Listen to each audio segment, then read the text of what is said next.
Who out there has a mentor or a life coach helping them in their life or their business? That's what we're here to talk to today.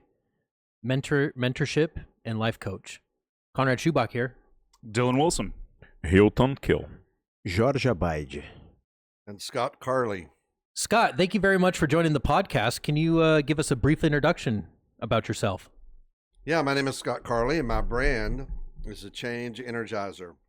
And that's what I'm really good at. I energize change in people through mentoring and coaching and speaking.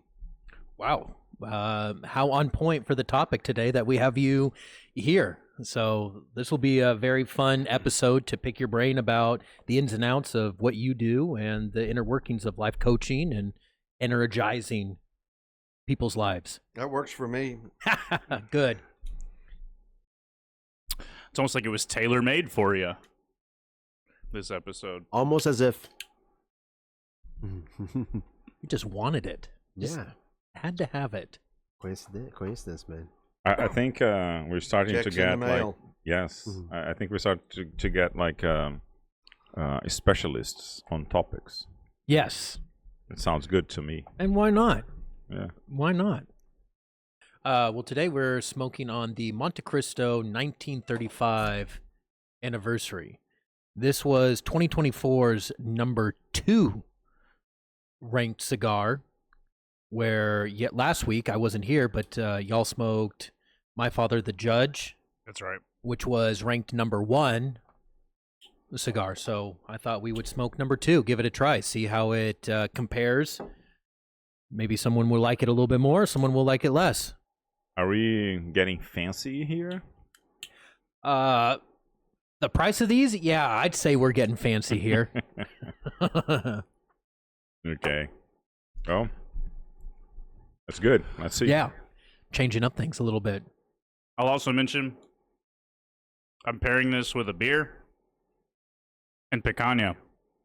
So I'm pairing with gin and tonic and picanha. Just water and picanha. picanha. Same. Worth noting, it'll impact the flavor a little bit. So let's jump into it. So, Scott, tell us, mentorship. Everyone always has, or everyone who has a small business or even just in life should have a mentor. Yeah, absolutely. Actually, you all do. Everybody has a mentor. They either chose it or there's somebody that is an icon in their life that they're following. And they watch what they do and they say, ooh, I want to be like that. And then other people take it to the next level and they go to a bar. And at the bar, they talk with their buddy and they get mentoring there. And I don't suggest that. And then there are others who actually find a mentor, a coach, who can take them where they want to go. And what they're looking for is somebody who has what they want. My dad gave me some advice a long time ago. He said, if you want to be a plumber, don't ask an electrician. Go to the people who have what you want and ask them how they got there. So that's the advice that I follow, and it's the advice that I give. Well, that's interesting because that ties up with, back in the 80s when my uncle was complaining about business not being, being tough because it was about like 15 years into the company, into the lumber company. And what happened was that he was complaining to his, to this friend of his, and then he was like, you know what? If I want to buy a cow, do I come and talk to you? And then he goes like, no. You may mention it, but you don't come to talk to me. Yeah. If I want to buy lumber, I come and talk to you. We're a lumber expert. So that's what you got to focus on. And then you're trying to do farming, the lumber yard, you're trying to do too many things and you got to focus on your business. And then he was like, oh, and there was a friend, there was a conversation. And it was like, there was a moment for him, which is exactly that, that you mentioned. So And that's true. And then he started focusing on the company, and then the company expanded and grew from there. Yeah, it seems like a smart way to do it to me. I think so. So are there any preconceived notions with hiring a coach? Expectations or... Yeah, usually people, when they decide, I need a coach, they usually hit a roadblock. And when they hit a roadblock, they can't figure it out, or they're tired of this DIY stuff, do it yourself. Maybe they've read a book, and so they get inspired. So again, they should be asking lots of questions. Coach, what is your experience? Coach, what have you done for other people? Have you ever worked with somebody like me? Have you worked in my business? And so people have preconceived ideas that just any old coach will do. It's better to find out. Doesn't have to necessarily be somebody in your industry. In some ways, I'm a little industry agnostic, but there are groups of people that really like me. Construction really likes me. Financial advisors really like me. Realtors really like me. Attorneys like me. So people have ideas about what they think will happen. And so what I do is we have a good interview, and I ask the questions about, so what is it that you're thinking a coach will do for you?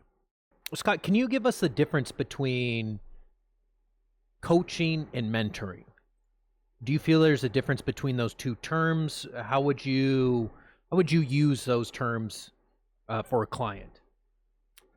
That's a great discussion, and there's a big difference between the types of coaches and the types of how they do it. A mentor is somebody who is there in the distance, and they're mentoring you. You come to them, they give you some advice. But they're more in the distance, and they do take an active role. A coach, on the other hand, is somebody who is more actively involved in what's going on, and they're somebody that you can come to and say, okay, what am I doing here? I hit a brick wall. What do I do now? And a coach can, through asking questions, help you work your way through it. A mentor is somebody maybe who has, I'm not sure a curriculum is the right word, but they have some process that they're taking you through. Gotcha. So how would you apply your skills and your coaching? Do you approach everyone differently based off of what their needs and their roadblocks are? Like, how do you approach a new client? The main thing that I do is people come to me who have a big, scary, audacious goal, whatever that is. I had a couple of people came to me in the last 90 days, and they said, we had a big career change, and now we can go look for the job that we really want, the career that we really want. And so, help me. How would you help me, Scott? And so that, now they have given me clear direction, and I have some tools and some things I'm going to install in them to help them get where they want to go. So I'm very active in it. I'm not a passive coach. There are some coaches or mentors who say things like, well, how does it make you feel? And, well, what do you think you should do? You sound like my psychiatrist. And I am not that guy. I do ask questions, but usually people who come to me, they don't have the answers. They are stuck. They have worked hard to get them. And so one of my gifts is innovation, creativity. And I can come up with ideas and a different perspective and way to see things. So I use that creativity to help them figure out what they need to do next. And then we agree on it together. So, without, naming your clients, do you see something that people struggle with over and over and over? Like maybe it's time management, where to invest their time, and what's going to do better for their business? Or is it more, I have this idea, how do I get there? And then you kind of help map that out? Or is it somewhere in between? A lot of people struggle with time management or priority management, and they get distracted with all these other things that come up. And so one of the things that I find is very common is, okay, let's focus on this one thing. I had a client came to me, and when he hired me, he said, I need help. I've got a cash cow, and if I can get this cash cow executed, it will take care of my retirement. And I said, okay, well, what are you waiting on? Well, I have all these distractions, and I don't have time to do it. I'm working 60 hours a week. So once they identified their obstacles, then we spent the next 18 months helping them to create the habit of new priority management and new focus. And at the end of that 18 months, not because it was 18 months, but that's just how long it took them, they pushed through the obstacles. And that's what I'd help them do, is push through the obstacles, negotiate through them. And now he has his cash cow, and he's happy as a lark, because that's what he needed, what he wanted. Well, you do a thing that I find very interesting, and I think a lot of clients benefit from this, but you talk about this trust credit score. And I'd like for you to kind of go in detail about what exactly that is and how that can benefit people or business owners to understand what is a trust credit score and how can I use that to my advantage, and why do I need to pay attention to it so it's not, disserving me? Yeah, that's a great question. A few years ago, If you tell me you went to China and got this idea over there, I'm going to say, okay, excuse me, sir. Oh, how you figure out? So easy. You don't have a girlfriend? I knew it. No, absolutely. A few years ago, we all hear about this, know, like, and trust. You do business with people you know, like, and trust. And finally, somebody started putting some definitions about what that word trust is. And then it dawned on me, that creative genius in me, it dawned on me, it's like a FICA credit score. You have a FICA credit score that measures the confidence people have in your ability to manage your money, your debt ratio, paying your payments on time.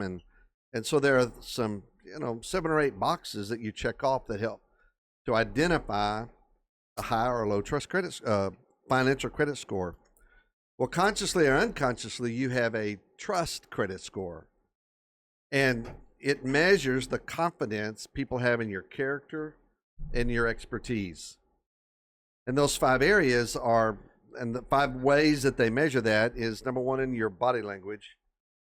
And if I meet somebody and they're not making eye contact with me, and they have a real closed posture, or they're looking over my shoulder all the time, that sends a real negative signal about body language. They're not paying attention, they're not engaged. And then the next one has to do with their motives. And so people, what's your agenda here? We're having a conversation, but what's your real agenda and your motives? I'm sensing that you don't have really true motives. You want something out of me. You don't want to give anything to the situation. That's the second one. The third one has to do with your core values. Are we on the same page? And if we're not on the same page, we're on really different pages about integrity and core values. It's going to be hard for me to have long-term trust in you. Then the next one is your skill set. Do you have any certifications? How long have you been doing what you're doing? How do I know that you really know how to write code? Or you really know how to manage finances? Or you really know how to lay floors or tile or smoke cigars? And I want to see some expertise. Where did you learn about this? And then the last one is your track record. And the track record is just your receipts. How many times have you done this? How many times did you get a high quality? Well, all of that forms a trust credit score on a scale of 1 to 10. It's not that you have it or you don't have it. And so I created a way to measure it. So now I look at somebody, and based on what I'm trying to find, I hit those 5 areas, I score them. And now I can look at them and say, now I know why I trust you, or areas where things are shady, and you and I need to work on that. So is that your initial, I guess, examination of a a client the first time that you meet them is you're hearing them, you're listening to them, but subconsciously you're trying to see where they rate in that trust credit score, so to speak. Yeah, for sure. Now I do it naturally. That's probably everybody, yeah. Yeah, I do it subconsciously, naturally. Now that I know what these are, I'm measuring things and I'm looking for yellow signs that make me say, okay, you need to ask some questions about this. And then I make a decision about whether or not I can help this person. Like, for one, if there's no curiosity, and curiosity comes under skill set, if there's no curiosity, there's no reason for us to work together. Because if you already think you know all the answers and you're not listening to anything I have to say, we're wasting each other's time. Yep. I agree. I think I meet about over 100 different people per week, just due to the business, due to the amount of networking that I do, all the groups that I go to. I just signed up for an 8th group of network. All I do now is network and make connections between people, send referrals, collect referrals, and that is so true, Scott. You see someone and you're like, I don't know why I do not trust that person, and then you see somebody and then you hit straight on. It's like, this is a stand-up guy, so this guy I can really trust, and then be together, and without any doubts I can help whatever venture they feel like they should be venturing on, and the same way. So, and that is so true, because it's very important to really, and people call it like aura or whatever it's called, right? So like, hey, you have something that glows, and I see that you're a good person for me to be around.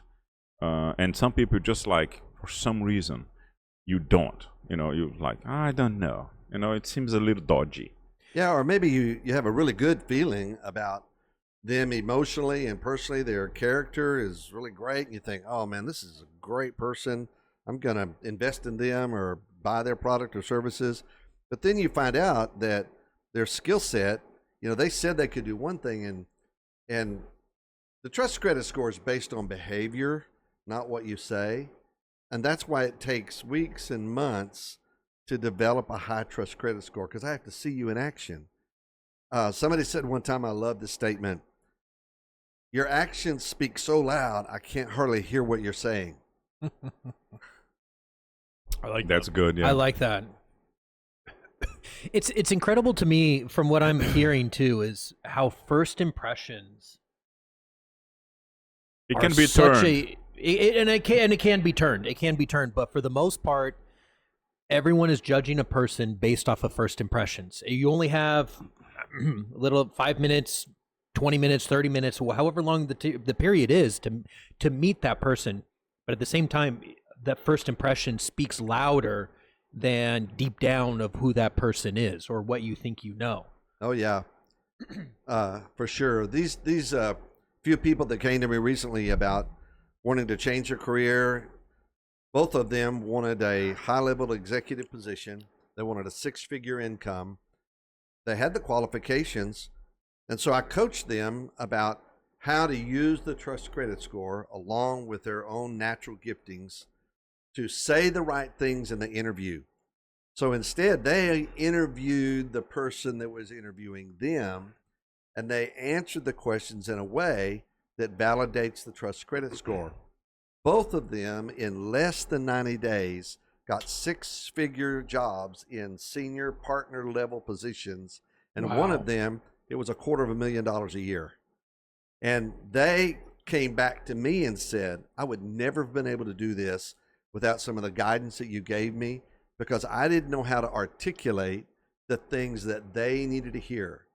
And the trust credit score and a thing called the fascination advantage gives them a way to articulate what people need to hear about what you bring to the table. That's a big deal. Well, you mentioned the fascination advantage. What exactly is that? Fascination advantage is a personality profile that was developed by Sally Hogshead in 2007. And it shows you how the world sees you. Most personality profiles show you how, what your strengths or gifts are. This identifies 7 different areas. My top 2 are power and innovation. Innovation is a language of creativity, and I just naturally can come up with new ideas and different ways to do things. And then power is take action, confidence. If you need something changed, you need somebody to come into an organization and change things around, I'm your guy. Now, you don't want to keep me there forever, Yeah. but I can make the change. I think there's something in the office doing that right now. Oh, I haven't heard. Yeah, so the fascination advantage is just it's the major tool that I use. Anytime somebody comes to me, we go through that first so that they can see where they're naturally gifted, and then I give them permission to lean into that so that they really show their best side. You got anything? Who here at this table has currently a mentor or someone that they actively seek out advice from? Well, as we established, mentor is a little bit different than a coach. Mentor. You're absolutely right. For example, for mentor, I use a friend of mine who's he owns a large company, and every time that I'm stuck on something, I go and ask, tell him what I'm going through, and then he asks me questions back, and then he helps me figure it out by myself normally. And because of some of the networking groups that I participate, it's more geared toward masterminding. So we put some challenges to the table, and then some people that have been through that, they kind of help with ideas without being a direct coach. I have also used a business coach, Dan Dowdy. He helped us build up our core values board, our vision board, our utopia day setup. So like the perfect day. So we helped, Yes. He helped us set up all that, and with exercises, and come up with so many things like that initial setup. Previous to that, I had another coach, and she was more like a mindset kind of thing to take you from that position of, hey, you are the expert, but you are the expert on what you do, not on how you can make others also succeed around you. So, and Dylan never met that person because he was prior dealer. Dylan was here with me, but she also helped me put me in perspective that we are just a tiny little thing in this vast universe, and we are not everything that we think we are, but at the same time we are everything that we put ourselves to be. So that helped a lot. So so yes, so I do, but that's because, as I said, I meet a lot of people and end up having too many different conversations. Cool. Yeah, I don't have a formal coach, but I think I definitely lean on Hilton and my parents in general, just as mentorship. In the grand scheme of the business world, I think I'm still pretty young. I'm still pretty green. I've been doing flooring and been in the business of flooring for quite a little bit, but I think the moment you think you know everything is the moment you start going downhill. So there's always more to learn. Hilton and I have discussions on a daily basis of what can we do to do this, and neither of us really are yes men, where you have an idea, it's like, that's great, let's run with it. It's always, I like that, maybe we could tweak it and do this, or no, I've tried that in the past and it doesn't work. And then hard days, hard months. Last year was a rough year. You have conversations with my parents that are like, hey, what am I doing wrong? And a lot of the times it's not necessarily something you're doing wrong. It's perspective, it's the market, and it's perseverance, the willingness to push past a wall that makes you feel like you're stuck, but you have to keep pushing. But that's a good point, and that I think there's many people out there that probably don't have a coach and could benefit from a coach, but they're not putting themselves in a position to receive that help either. So I think that's kind of a powerful thing of like opening yourself up to get criticism, to take advice from people and listen to that advice. I mean, you can get all the advice in the world. If you don't listen to it, it's not going to do anything for you. So that's kind of the boat I'm in. So you say so you're saying you have to be vulnerable and opening up and accepting for the change. I think you do. I think it's like anything else. Like I'm a little overweight. I want to lose weight. You got to go put in the work to do that. But to get to that phase, you have to reach a point that you're motivated to go do that. And that's the same with business and anything else. So you have to be a little vulnerable and willing to do the things that you're being coached to do. Otherwise, why waste your time and the coach's time on that, you know? Yeah, there are some real powerful things that y'all are dancing around. The book Think and Grow Rich by Napoleon Hill, I've read it 2 or 3 times. I've done masterminds on it. And the thing that he says is you've got to have a burning desire for something. What is the one burning desire that you have to grow this business or your family or whatever it is, a burning desire? And once you do that, then you can find the things that need to help you along the way. I was in a book mastermind for about 7 years, and in that 7 years and the 75 books that we went through, however many it was, now I have a mental board of advisors that guide me every day, consciously and unconsciously, about some decisions that I need to make. I highly recommend reading or listening to podcasts or listening to books. The second thing is not mentors, but role models. So I'm a fan of Tom Brady. I think Tom Brady he's the GOAT. He's the greatest of all times. And there are many times, this picture is in my office, I can see it from my desk. And sometimes when I'm stumped or when I'm behind, I will say to myself, what would Tom Brady do right now? You've got 90 seconds left on the clock. You are 3 touchdowns behind. How are you going to win this Super Bowl? And those kind of things happen. And then there's a coach, hiring a coach. So here's something that I have come to realize. Success is a toll road. Success you is pay a for toll road. success. If you want to stay on the feeder, never hire a coach, never invest in workshops, never read books, never join a mastermind, you can stay on the feeder road, but you're not going to get there as fast. If you want to get on the super highway and be successful, you're going to have to be curious, have a burning desire, and bring a coach into your life. Tiger Woods has got a coach. All the people who have done extraordinary things have a coach that they paid for to help them get where they want to go. So I listen to, or I I watch on YouTube, especially with my son, little YouTube shorts. Helps us kind of like wind down. One of the things that I really like watching is a young gentleman. I forget his name or his channel, but what he does is he just interviews millionaires and billionaires on the street. Just goes around like, hey, I built up my YouTube channel, my business. You know, what do you do? How did you become successful? And 9 out of 10 times, every single person says, I have a coach, I have a mentor who put me into this position, put me to the next level for my success. Yeah.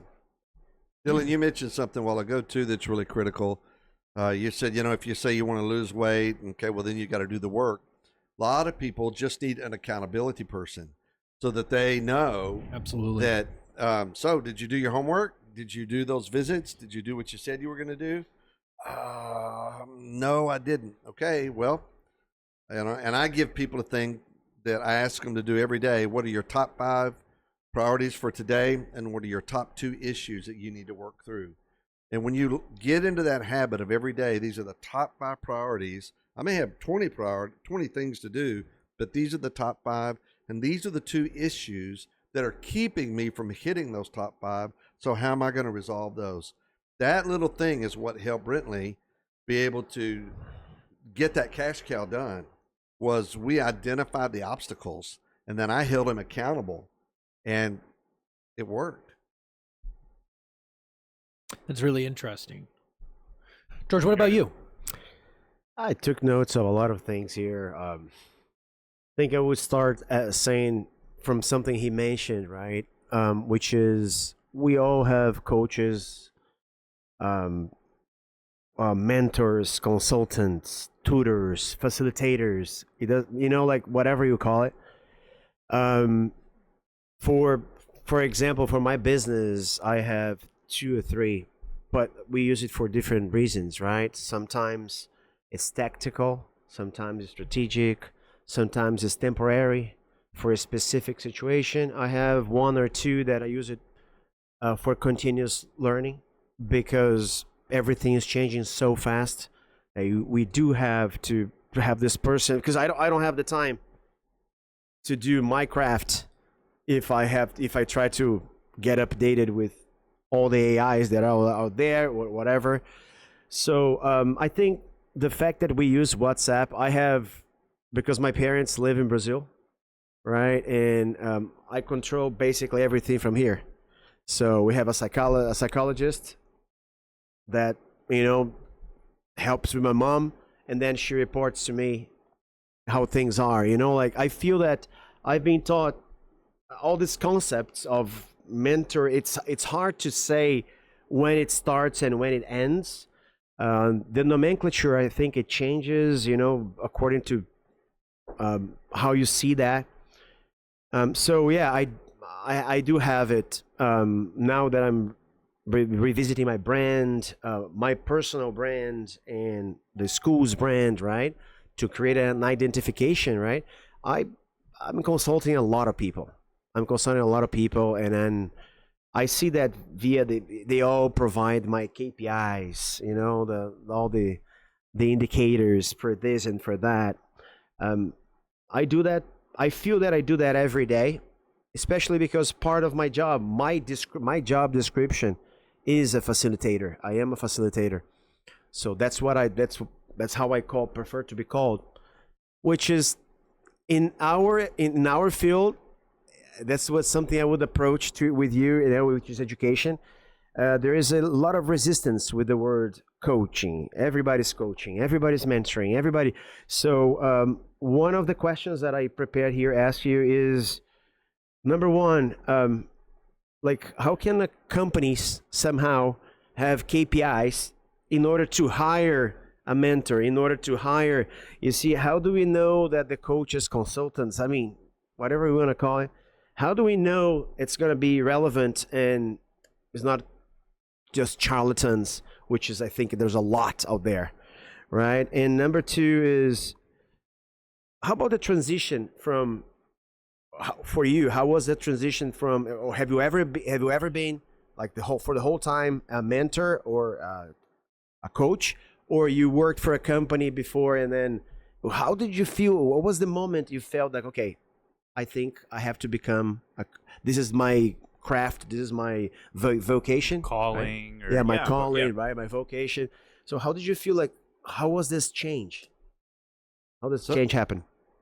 Yeah, so those are great questions, and I'm trying to remember all of them that you asked. But I'm sorry, I can go one by one here. Yeah. Okay. Well, the last one that you asked, where do you see where the transition comes from being a mentor to a coach? And usually that happens when they hire me. Mentors are rarely hired. There's somebody who's off there in the distance, and they help you with some things, and a school teacher or a professor might be a mentor, but there's no really engagement. When somebody gets to the place where they say, I've got X in my life and I need you to help me to change that. Well, that's why when somebody says, hey, Scott, I want you to, help me, I say, okay, well, let's talk about that. And let me ask some discovery questions, because I may not be the right guy for you. I am very geared to a destination. If you hire me, what is your problem? So I had a lady hire me several years ago. And she said, I'm in sales. I am not making the money that I need to make, and my boss is on my back. I've got to increase my sales. And I said, okay, well, we started coaching, and we coached her on priority management. And 6 weeks of priority management, helping her to identify what are income producing activities, how much money do you want to make, what is your sales quota, and how do you approach your sales calls and your follow-up and all of that. And in 6 weeks, she had a 300% increase on her sales commission. Now, to me, that's validation, and that's what I'm going after. I want you to have tangible results. So these people that hired me to get those jobs, the tangible results were they got the job that they were dreaming of.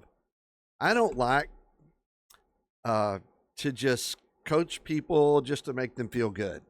We've got to be heading towards a destination. I have a lady who's going to a conference this weekend. She needs to book 100 workshops at that conference. And I've been coaching her for maybe 6 weeks. And man, we have had some breakthroughs. Now, breakthrough is a terminology that I learned from my coach. You can have aha moments where you go through a workshop and you get an aha or a discussion. But a breakthrough requires intensity and pressure, and you just really got to work on something until finally you punch through it. And I have an MBA mastermind that we meet every week. MBA stands for Masters of Big Achievements. And we have a 90-minute session every Monday. And in that MBA, we've helped them to punch through some big things about their identity, their confidence, their core values, their limiting beliefs. And today, she sent me a text. She said, thank you, because I had a conversation with my boss, and we set straight some things with this other person that's supposed to help me out.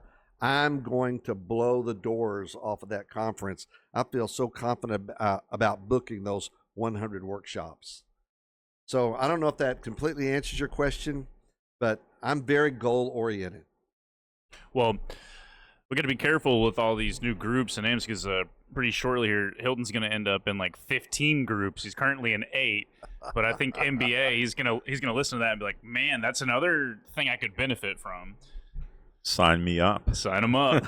But if I may, from what I understood of what George was saying there too, is I think there is a little bit of a negative connotation sometimes with people with the way they perceive what a coach is. And it's an unfair comparison, but it's a lot like cops. There's a lot of bad ones out there, and that bad dirties up the good. There's a lot of great cops out there that do good things. But that there's kind of more great cops than bad cops. Yeah.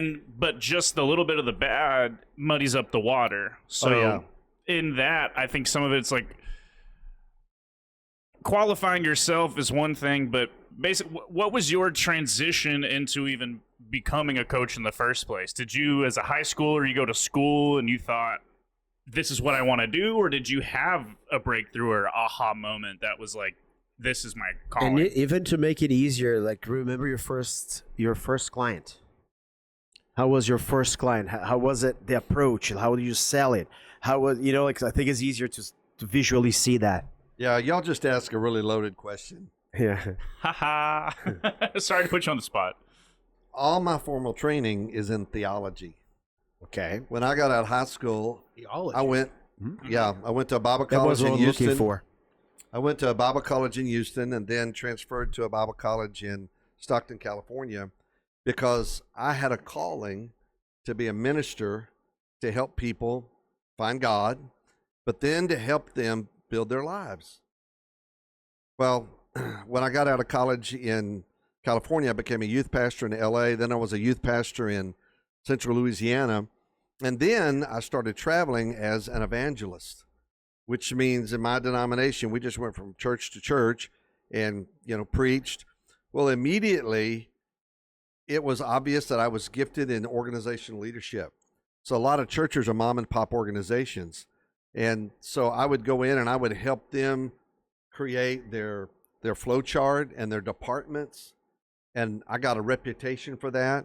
I traveled in my 20s for 10 years in 47 states, helping churches to organize their leadership team and then grow their churches. So that would be just exactly what a business does. I got good at it. Then I pastored a church in Lubbock for 10 years, took a small church. We outgrew our facility. We built a 13,000 square foot worship facility, and we were just blowing the doors off of that. Then I transferred to a church in central Louisiana. I was not a pastor there, but I was on the staff in charge of events.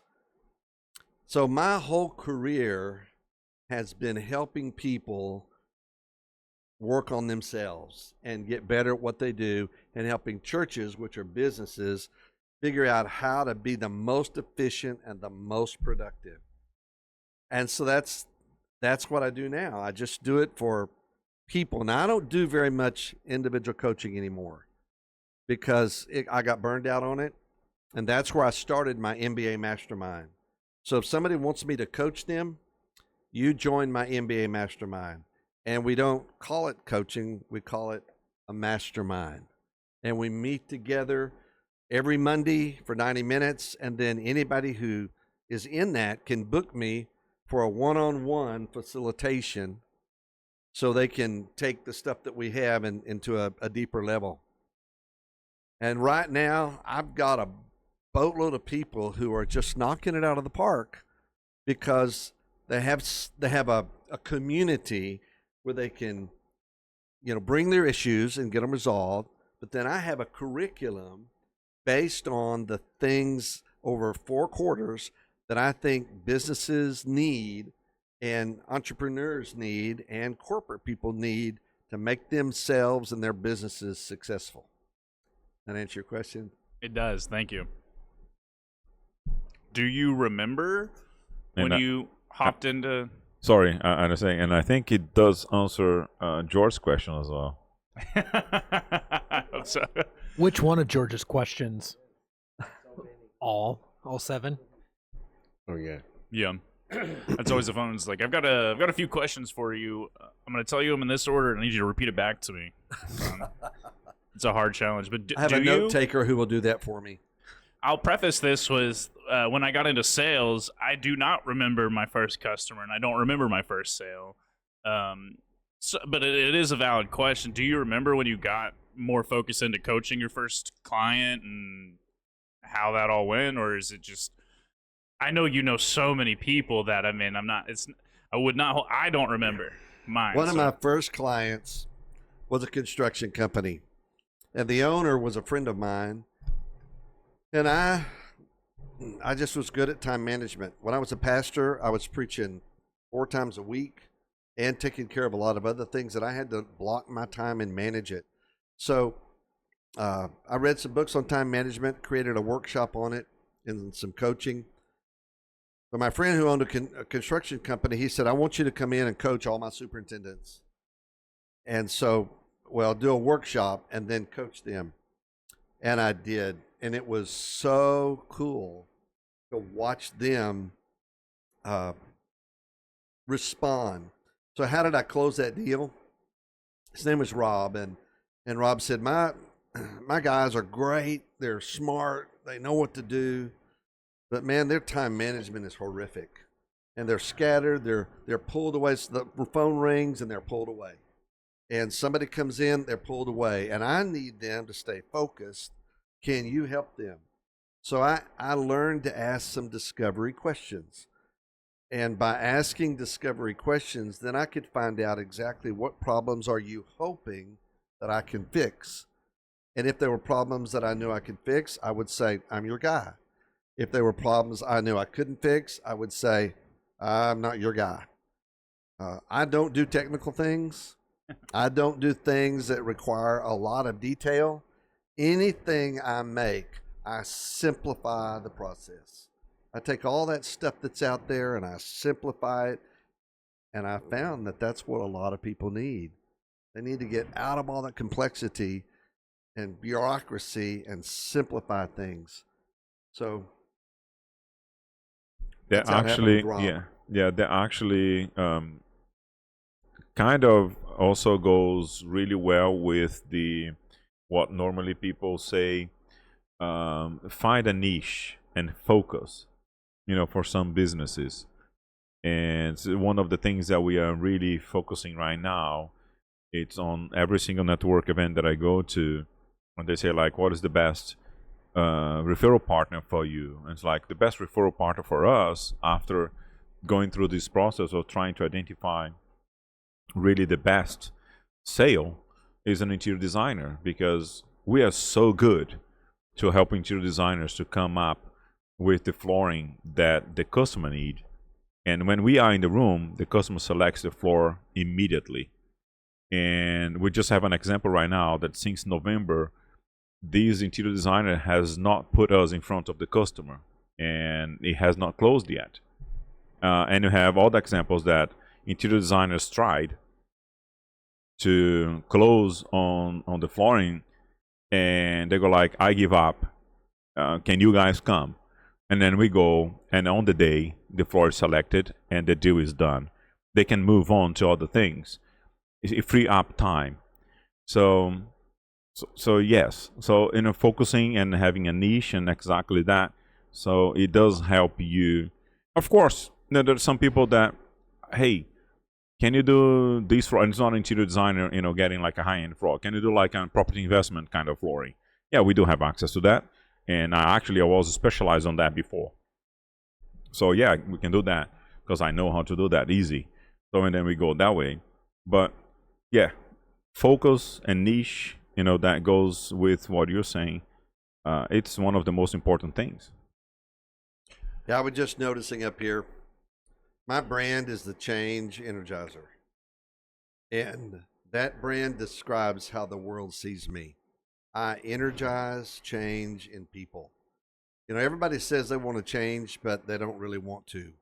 But everybody loves to be energized. And so in what I do and in the way I do it, I mean, people have told me if we could just bottle up your energy, we would buy that from you. But I use that energy to help people make the changes that they can't make themselves. And it is so gratifying to see that happen in people's lives. Well, I'm sure it's gratifying to see people grow and have that confidence in themselves at the end of the day. So it is a really cool thing to see. Yeah, my favorite word is "we did it." That's right. I think one of the things I struggle with a lot is having an idea, and the way my brain works is I pull too many things in at the same time, and then I get overwhelmed. And so I know I need to do 10 different things, and so I think it's a very beneficial thing to break down and simplify it.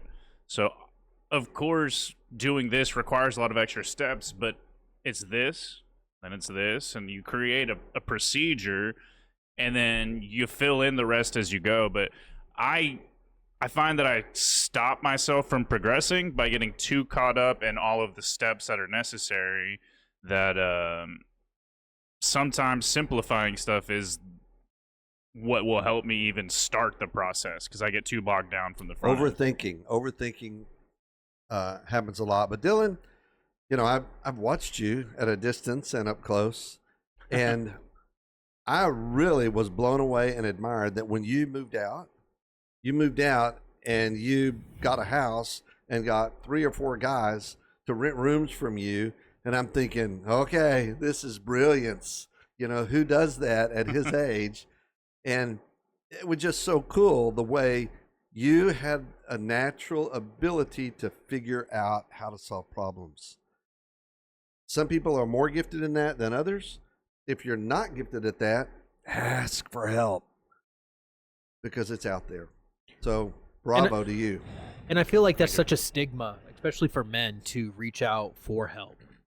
It's one of those, no, I got it. I can, trust me, I can figure this out by myself, guys.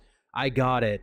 But there is honestly times where you have to be humble. You have to sit back and be like, listen, I need some help. How do I get over this? And Dylan, I think that being resourceful actually makes you look for even more mentoring, for more facilitation, because in order to be great, you have to specialize. You have to choose 3, 4, maybe 5 different skills, right? That's gonna form who you are, right? And it's a way to keep humble, right? So I'm good at this, but this particular part of my job, I know a guy who's much better than I do. He's been doing that for for longer than you've been doing this, Got a great example of that. Yeah, exactly. Right. Exactly. Well, just going back to talking about Dylan now. So one of the things that I know that like Dylan always says, like I always say that Dylan sells better than I do, and he does. And then he goes like, no, but you sell more. I'm like, no, you sell better. I know, I understand the numbers and the things. The thing is, when I see Dylan a little bit overwhelmed with things, what I do, I go like, okay, let me grab these and do. So like today was an example, like this one particular customer that, we're trying to find a different flooring now because of whatever. And then I was like, let me do some phone calls here.